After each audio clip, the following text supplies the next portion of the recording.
ನಮಸ್ಕಾರ ಸ್ನೇಹಿತರೆ, ಎಲ್ಲರಿಗೂ ಒಂದು ಸಣ್ಣ ಪ್ರಯತ್ನ ಯೂಟ್ಯೂಬ್ ಚಾನಲ್ಗೆ ಸ್ವಾಗತ. ಇವತ್ತು ನಾವು ಸಮಾಸಗಳ ಬಗ್ಗೆ ನೋಡ್ತಾ ಹೋಗೋಣ. ಇನ್ನೂ ಯಾರು ಚಾನಲ್ನ ಸಬ್ಸ್ಕ್ರೈಬ್ ಮಾಡಿಲ್ಲ, ಸಬ್ಸ್ಕ್ರೈಬ್ ಮಾಡ್ಕೊಂಡು ನೋಡ್ರಿ. ಮೊದಲನೇದಾಗಿ ಸಮಾಸಗಳು. ಸಮಾಸ ಎಂದರೆ ಎರಡು ಅಥವಾ ಅನೇಕ ಪದಗಳು ಅರ್ಥಕ್ಕೆ ಅನುಸಾರವಾಗಿ ಸೇರಿ ಒಂದು ಪದವಾಗುವುದೇ ಸಮಾಸ. ಎರಡು ಅಥವಾ ಹೆಚ್ಚು ಪದಗಳು ಒಟ್ಟಿಗೆ ಸೇರಿ ಒಂದು ಅರ್ಥವನ್ನು ತಿಳಿಸುವ ಪದಕ್ಕೆ ಸಮಾಸ ಎಂದು ಕರೆಯುತ್ತೇವೆ. ಸಂಧಿ ಪದಗಳಲ್ಲಿ ಇರುವಂತೆ ಸಮಾಸ ಪದಗಳಲ್ಲಿಯೂ ಸಹ ಪೂರ್ವ ಪದ ಮತ್ತು ಉತ್ತರ ಪದಗಳು ಇರುತ್ತವೆ.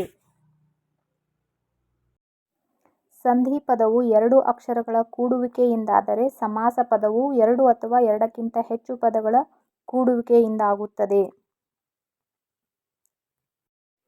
ಸಮಾಸ ಪದದ ಅರ್ಥವನ್ನು ತಿಳಿಸುವ ವಿಭಜನಾ ವಾಕ್ಯಕ್ಕೆ ಸಮಾಸ ವಿಗ್ರಹ ಎಂದು ಕರೆಯುತ್ತಾರೆ.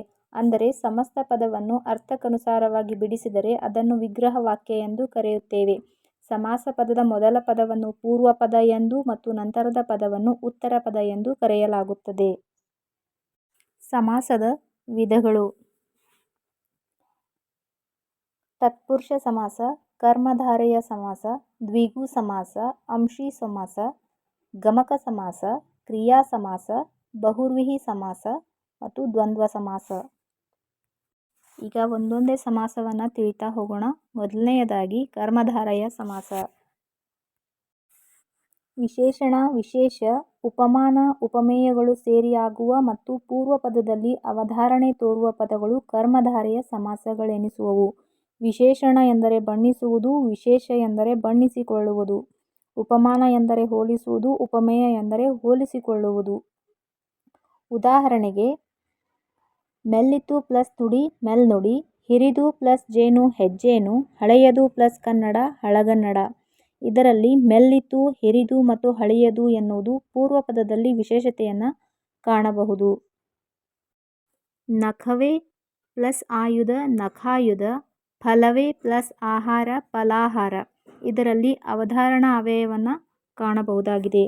ಇವುಗಳನ್ನು ಕರ್ಮಧಾರಯ ಸಮಾಸಕ್ಕೆ ಉದಾಹರಣೆಗಳಾಗಿ ಹೇಳುತ್ತೇವೆ. ಇನ್ನು ಎರಡನೆಯದಾಗಿ ತತ್ಪುರುಷ ಸಮಾಸ. ತತ್ಪುರುಷ ಸಮಾಸ ಎಂದರೆ ಎರಡು ನಾಮಪದಗಳು ಸೇರಿ ಸಮಾಸವಾಗುವಾಗ ಉತ್ತರ ಪದದ ಅರ್ಥವು ಪ್ರಧಾನವಾದರೆ ಅದನ್ನು ತತ್ಪುರುಷ ಸಮಾಸ ಎಂದು ಕರೆಯುತ್ತೇವೆ. ತತ್ಪುರುಷ ಸಮಾಸದಲ್ಲಿ ಉತ್ತರ ಪದದ ಅರ್ಥವು ಪ್ರಧಾನವಾಗಿರುತ್ತದೆ. ಉದಾಹರಣೆಗೆ ಹೊಟ್ಟೆಯಲ್ಲಿ ಪ್ಲಸ್ ಕಿಚ್ಚು ಹೊಟ್ಟೆ ಕಿಚ್ಚು, ತೇರಿಗೆ ಪ್ಲಸ್ ಮರ ತೇರು ಮರ, ಹಗಲಿನಲ್ಲಿ ಪ್ಲಸ್ ಕನಸು ಹಗಲುಗನಸು, ಮರದ ಪ್ಲಸ್ ಕಾಲು ಮರಗಾಲು. ಈ ಮೇಲಿನ ಉದಾಹರಣೆಗಳಲ್ಲಿ ಪೂರ್ವ ಪದದ ಕೊನೆಯಲ್ಲಿ ವಿಭಕ್ತಿ ಪ್ರತ್ಯಯಗಳು ಬಂದಿರುವುದನ್ನು ನೋಡಬಹುದು ಸ್ನೇಹಿತರೆ. ಇದರಲ್ಲಿ ವಿಭಕ್ತಿ ಪ್ರತ್ಯಯಗಳನ್ನು ಸೇರಿ ತತ್ಪುರುಷ ಸಮಾಸ ಎಂದು ಹೇಳಬಹುದು.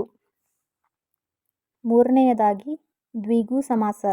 ದ್ವಿಗು ಸಮಾಸ ಎಂದರೆ ಪೂರ್ವ ಪದವು ಸಂಖ್ಯಾವಾಚಕವಾಗಿದ್ದು ಉತ್ತರ ಪದ ನಾಮಪದ ಇಲ್ಲವೇ ಸಂಖ್ಯಾವಾಚಕದೊಡನೆ ಕೂಡಿಯಾಗುವ ಸಮಾಸವನ್ನು ದ್ವಿಗು ಸಮಾಸ ಎಂದು ಕರೆಯುತ್ತೇವೆ.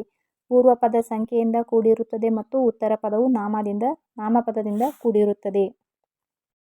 ಉದಾಹರಣೆಗೆ ಎರಡು ಪ್ಲಸ್ ಕೆಲ ಇಕ್ಕೆಲ, ನಾಲ್ಕು ಪ್ಲಸ್ ಮೊಗ ನಾಲ್ಮೊಗ, ಪಂಚಗಳಾದ ಪ್ಲಸ್ ಇಂದ್ರಿಯಗಳು ಪಂಚೇಂದ್ರಿಯಗಳು, ಎರಡು ಪ್ಲಸ್ ಪಿಂಡರ್ ಇರ್ವೆಂಡರ್, ಸಪ್ತಗಳಾದ ಸಾಗರಗಳು ಸಪ್ತಸಾಗರಗಳು. ಹೀಗೆ ಪೂರ್ವ ಪದ ಸಂಖ್ಯೆಯಿಂದ ಮತ್ತು ಉತ್ತರ ಪದ ನಾಮಪದದಿಂದ ಕೂಡಿದ ಸಮಾಸವನ್ನು ದ್ವಿಗು ಸಮಾಸ ಎಂದು ಕರೆಯುತ್ತೇವೆ.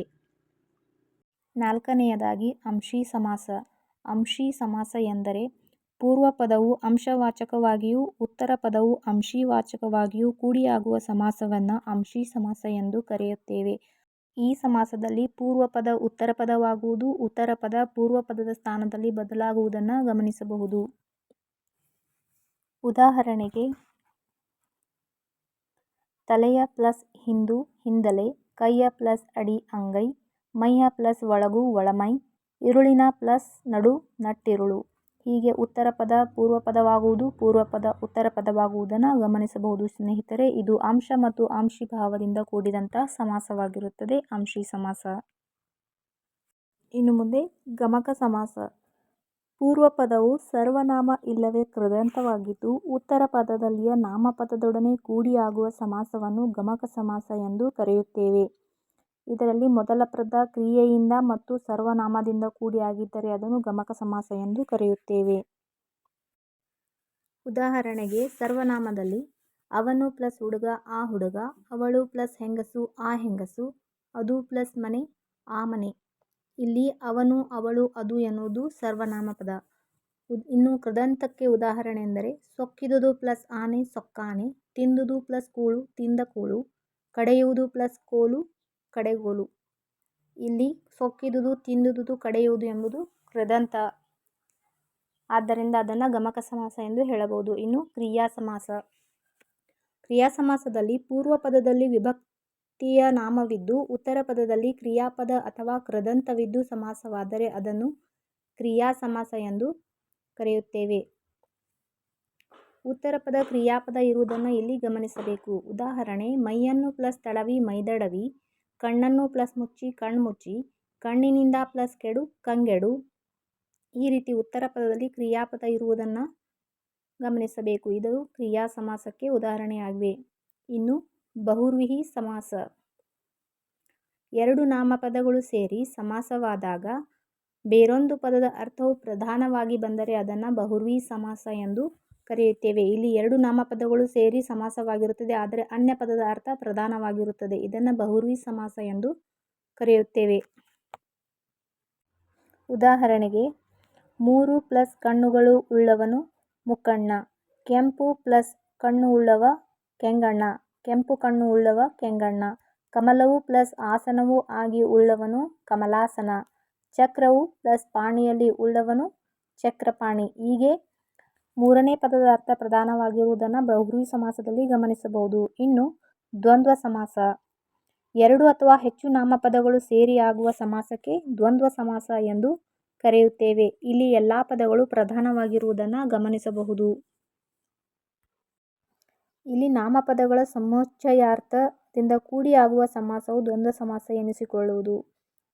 ಇಲ್ಲಿ ಎಲ್ಲ ಪದಗಳ ಅರ್ಥವು ಪ್ರಧಾನವಾಗಿರುತ್ತವೆ. ಉದಾಹರಣೆಗೆ ಕೆರೆಯು ಪ್ಲಸ್ ಕಟ್ಟೆಯು ಪ್ಲಸ್ ಬಾವಿಯು = ಕೆರೆ-ಕಟ್ಟೆ ಬಾವಿಗಳು, ಗುಡುಗು ಪ್ಲಸ್ ಸಿಡಿಲು ಪ್ಲಸ್ ಮಿಂಚು ಗುಡುಗು ಸಿಡಿಲು ಮಿಂಚು, ಗಿಡವು ಪ್ಲಸ್ ಮರವು ಪ್ಲಸ್ ಬಳ್ಳಿಯು ಗಿಡ-ಮರ ಬಳ್ಳಿಗಳು, ಆನೆಯು ಪ್ಲಸ್ ಕುದುರೆಯು ಪ್ಲಸ್ ಒಂಟೆಯು ಆನೆ ಕುದುರೆ ಒಂಟೆಗಳು. ಹೀಗೆ ಇಲ್ಲಿ ಇರುವಂತಹ ಮೂರು ಪದಗಳು ಸಹ ಪ್ರಧಾನವಾಗಿರುವುದನ್ನು ಕಾಣಬಹುದು. ನಡುವೆ ಇಲ್ಲಿ ವಿಭಕ್ತಿ ಪ್ರತ್ಯಯ ಇರುವುದಿಲ್ಲ. ಈ ಸಮಾಸವನ್ನು ದ್ವಂದ್ವ ಸಮಾಸ ಎಂದು ಹೇಳುತ್ತೇವೆ.